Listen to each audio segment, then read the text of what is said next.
Right, I don't know what it is, but I always need to clear my throat as soon as I start a video. Shame.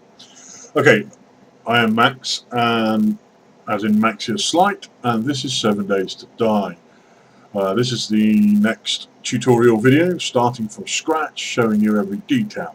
Now, we've just spawned in, and we are naked, we have very little, we don't know how we're here, the story hasn't been told us yet. So, what I'm going to do is I'm going to take you through the UI, or the user interface, sometimes called the HUD, heads-up display. And that is basically what you see on your screen and what it is and what it's useful for. Okay, so let's start in the center.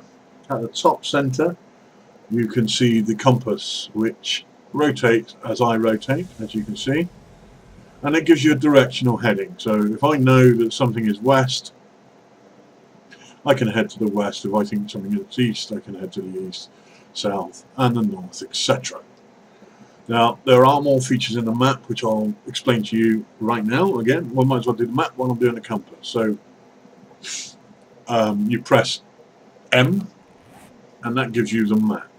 Now, we'll zoom right in here, and we only know this tiny little square because that's all we can see. Once we discover things, this map will be, look, it is ginormous. They are massive, massive maps. Once we discover things, more of this map will be shown, so the fog of war gets lifted.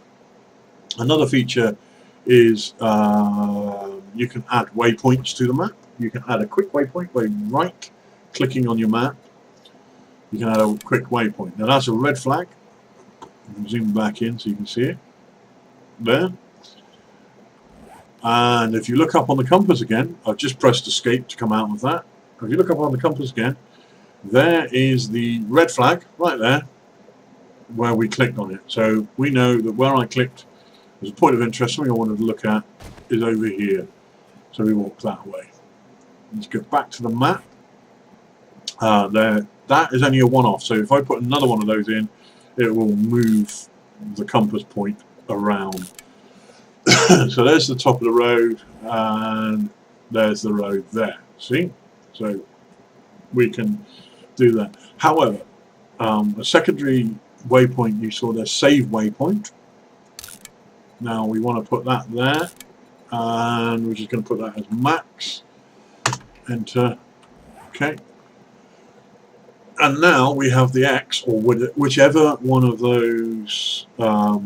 Let's go back, I'll show you this. Whichever one of these you pick, there's different icons, and then you name it.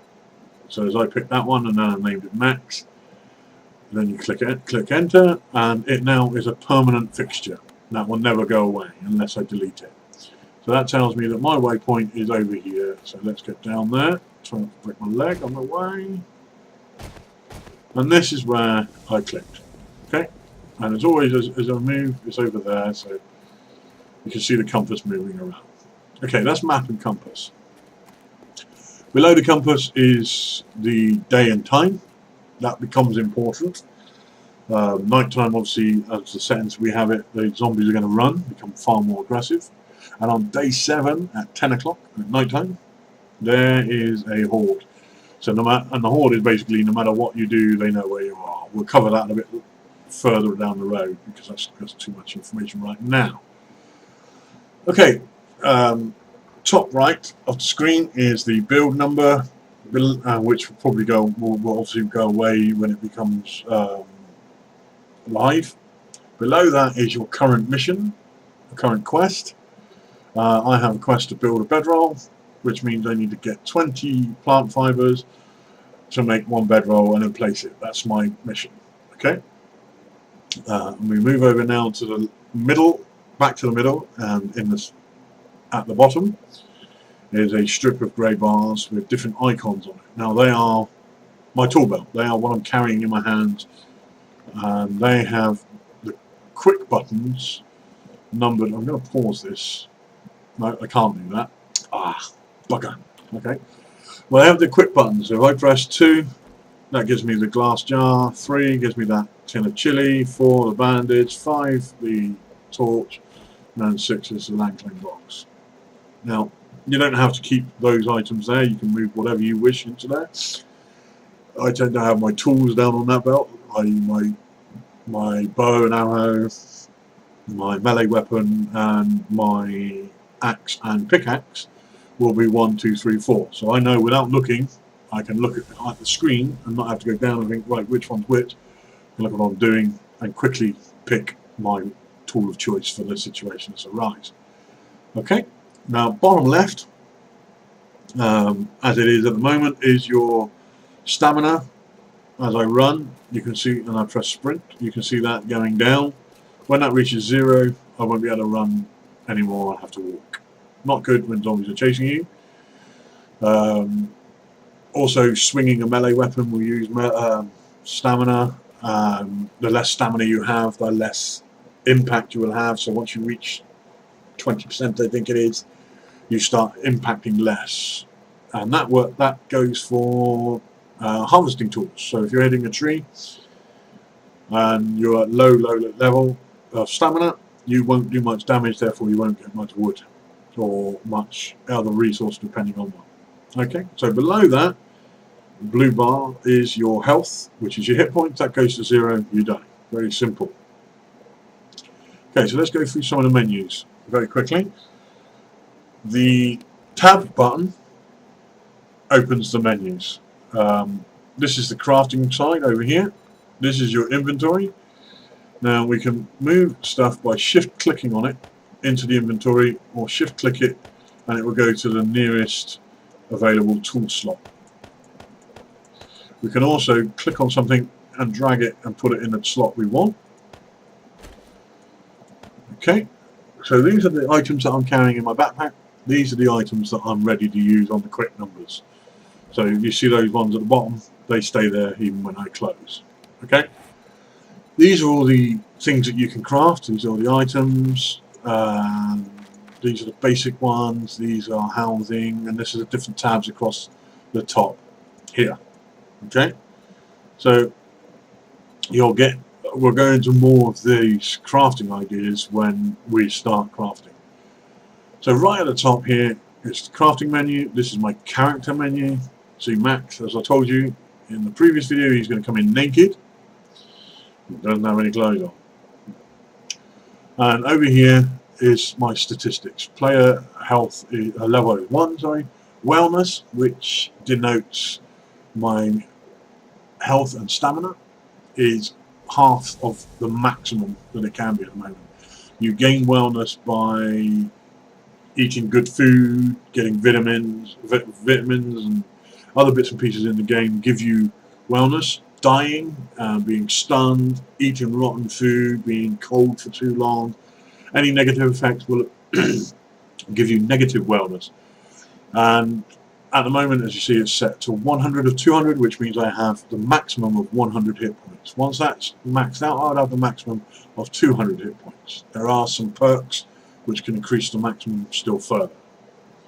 Below that is my food and water, these two here, and that's currently at 83% for both.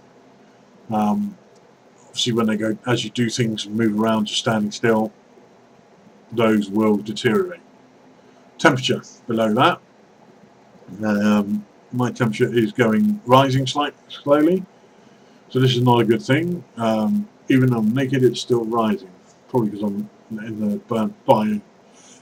Temperature can affect you once you get to stage 1 heat exhaustion. I'm going to move away from here so I can stop that thing from happening.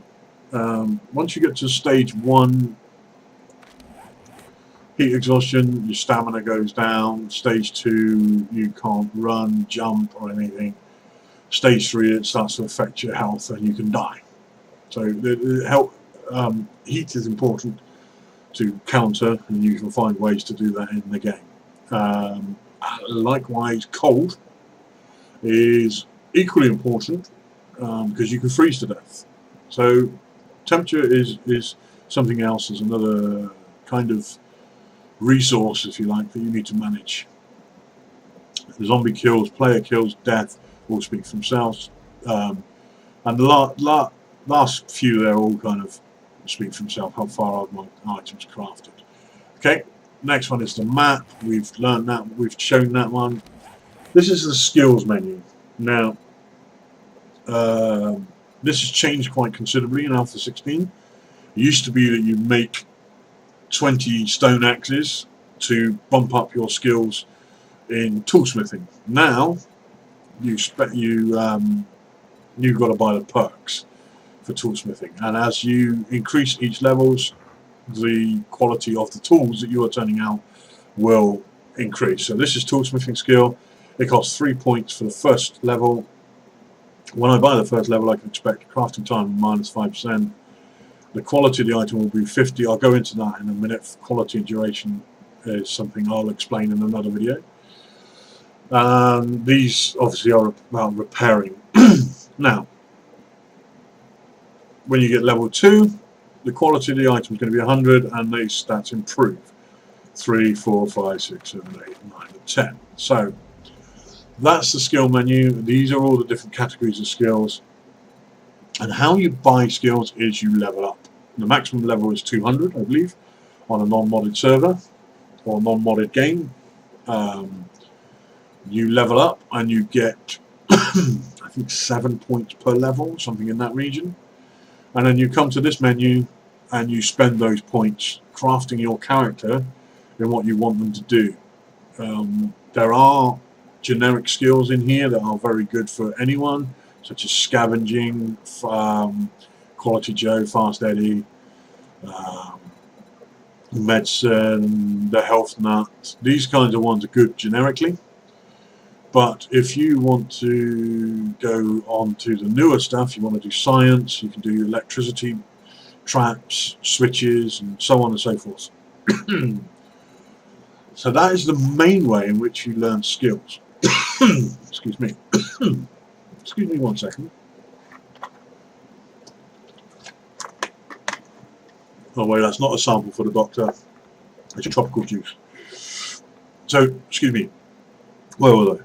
Yes, the main way you learn skills is to level up. Sorry, I'm going to have to move that. Is by getting points, going into the menu, and purchasing perks. Now, if we go back to this one, this bottom skill here, battery bank, has a type different to the others. These are all rosettes, which is perks. You buy them with the skill system I explained. Now, this one is a book here, which means you have to find the book in the real world. So if we go to guns, I know there's quite a few here.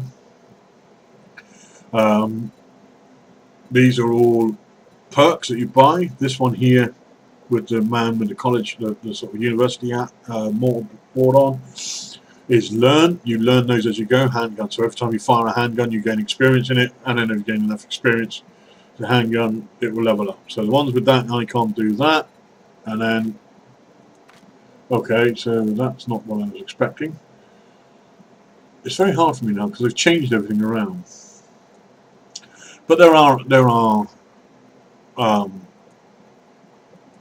quite a few schematics. Armor, for instance. you can only see armor crafting and clothing and armor here. Again, armor crafting levels brings your level up, armor, and so on. So that's what these do. Now, in the world, there are schematics to learn to build newer and different armor, newer and better weapons, newer and better tools, such as a nail gun, electronic tools to do the jobs that the hand tools were doing. And those you need to learn these schematics and things like that, which I'll explain a bit more about as we go on. So basically, and this over this side, this is your, let's go back to this. This is your quests. This is your journal. If you do something and it's important, it will be logged here, and you can find it. This is all the players in your game. If you're doing a multiplayer game, it helps. Or on a server, you can find people, make them your friend, and so on and so forth. And as we got the cheat menu up, this is a creative menu, which I'll explain a bit later more about it. So that's the UI, or the user interface, or the otherwise known as the HUD, heads-up display.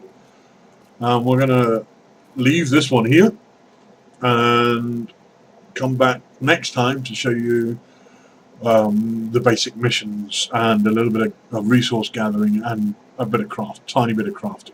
Okay, ta-da, enjoy, bye.